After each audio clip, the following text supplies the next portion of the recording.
nom du Père, et du Fils et du Saint-Esprit. Amen. Bonsoir à tous, chers amis. Eh bien, nous nous retrouvons désormais dans ce 4e dimanche de l'Avent et nous nous préparons pour accueillir l'enfant Jésus qui va naître d'ici quelques jours à peine. Dieu merci, nous pouvons nous retrouver finalement en église, en communauté pour pouvoir célébrer les messes, bien qu'il y aura certainement des mesures de sécurité à ne pas franchir.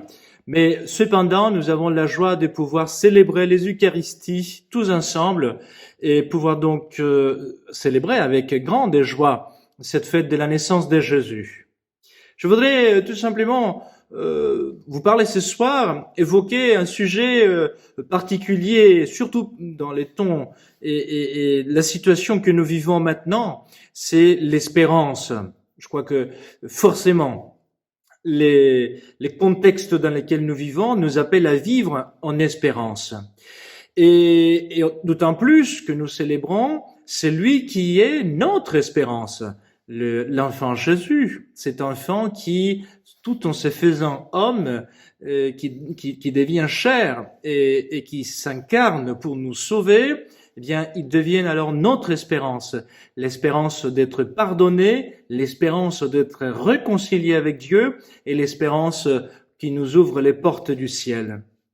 Dans ce sens, le pape émérite Benoît XVI nous disait que l'espérance, le lieu d'apprentissage de l'espérance est sans doute la prière. Il y a d'autres lieux d'apprentissage, mais la prière est un lieu essentiel, est un lieu privilégié pour apprendre l'espérance chrétienne.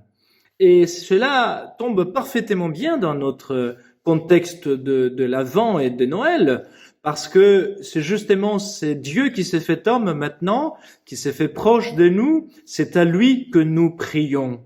Ainsi, le pape Benoît XVI, il nous dit: un premier lieu essentiel d'apprentissage de l'espérance, c'est donc la prière. Si personne ne m'écoute plus, Dieu m'écoute encore.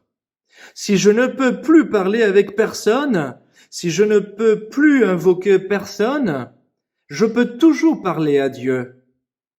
S'il n'y a plus personne qui peut m'aider là où il s'agit d'une nécessité ou d'une attente qui dépasse la capacité humaine d'espérer, lui, Dieu, il peut toujours m'aider.